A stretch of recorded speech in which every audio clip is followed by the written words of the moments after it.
Again, my name is Cesar Abeid. I'm a project management professional, and again, the main reason why I get to speak to you today is because of my work online.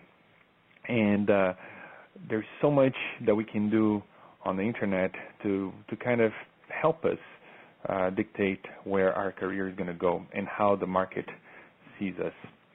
I'd like to start with a short story here. I am an immigrant, and today we're going to talk about, finding our place in the marketplace and finding our place in the world. And as an immigrant, this is something that has always been with me ever since I left my home country. And my story today has to do with when I was learning English. I lived in Chicago for a while at first, and I attended one of the community colleges of the city colleges of Chicago.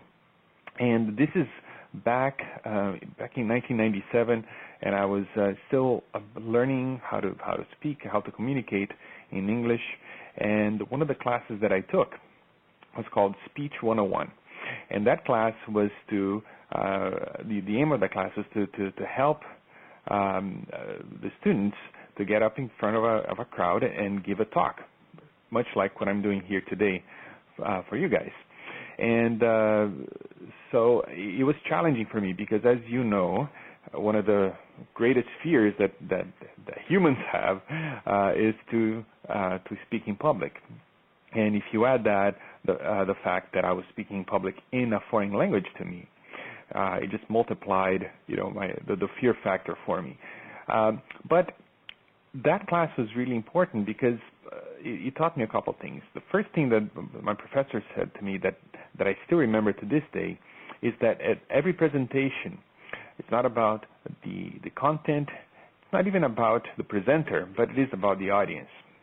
And it has to do with taking the audience from point A to point B, to a point of maybe ignorance or not knowing about a topic or not caring about a topic, to the point B in which there's knowledge and they care and they're ready to make a decision, they're ready to join you. And later in life, I read in a book by Nancy Duarte that presentations are, she compares it to Star Wars. You as the presenter, you are like Obi-Wan Kenobi, and the audience is Luke Skywalker.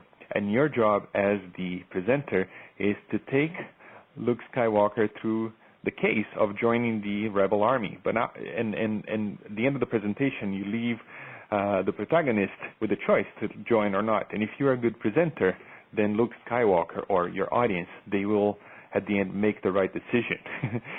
So I still remember that to this day. And one of the first times that I had to go in front of the class and give a talk, I was really nervous, and all the other students were native English speakers. They were all American, and I had to go up there and give a talk on a topic, and that would take them from point A to point B.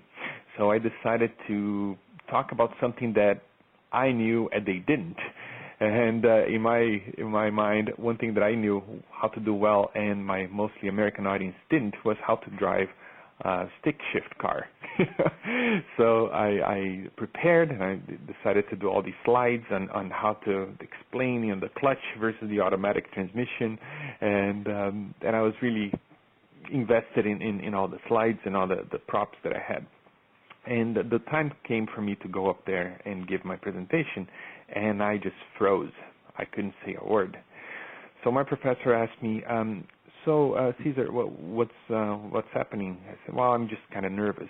So he asked me, are you prepared? Did you prepare? I said, yes, I prepared. He asked me, do you know where you want to take us, from point A to point B? I said, yeah, I'm aware of that. So he said, so what's the problem? And I said, well, I'm just concerned that because of my accent and because of me not being well-versed in the language, that the audience is going to focus on my delivery or my poor delivery and not on the content of my presentation.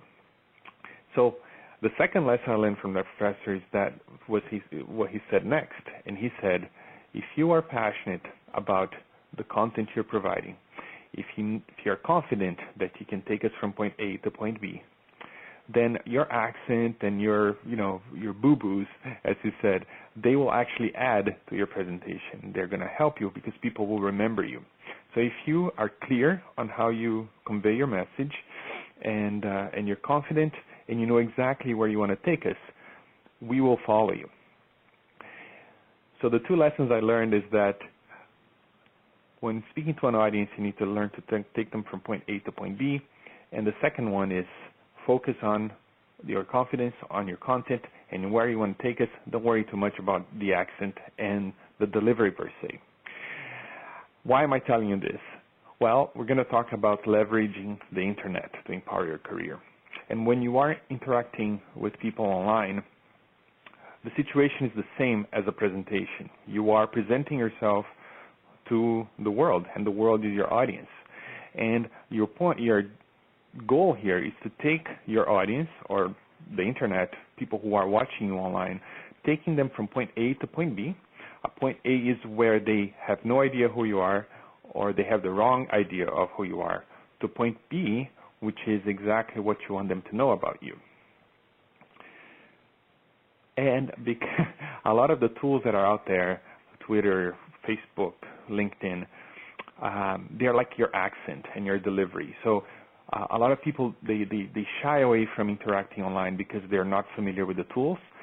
But what I'm here to tell you today is that if you know where you want to take your audience and you're confident on who you are as a professional, then how you use the tools are secondary. It's secondary. It's like your accent. So with that, let's get started here. There's a gap out there in the mind of the world when it comes to you as a professional. There's the idea of who you are out there, and then there's the idea of who you are according to you. And the internet provides us with a great opportunity to kind of direct that opinion about who we are online. Okay, so one exercise that I recommend everyone to do is to go online when you have a chance and Google your name. Okay, and if you have a common name like John Smith or like a common name like that, just put it in quotation marks and see what comes up. And then you can see for yourself whether or not you like the results, because that's really what the internet has to say about you. Is it something related to your profession, something related to your field of study, or is it mostly party pictures from Facebook? So what we're going to talk about today is how to bridge that gap between what's out there right now and what you wanted to show. So when people Google you or Google your industry, they will find what you want them to find. So let's talk about the internet a little bit. What is the internet? This is a definition I got from the dictionary about the internet, and most of the people in the webinar today, they are in IT, so they are familiar with what the internet is. I don't need to explain it to you. And while this definition is accurate, it really doesn't mean anything when it comes to what I'm talking about here today. So here's my definition of what the internet is. The internet is the intersection of content and people. Okay, everything that happens online has to do with people and content. For example, Facebook is people posting content. LinkedIn, a lot of people posting content about themselves and articles, and groups where people discuss ideas, i.e. content. Even YouTube, for example, is an avenue for people to post video content, and also an avenue for even more people post nasty comments about the videos. So everything you do on the internet will have to do with people and content, and this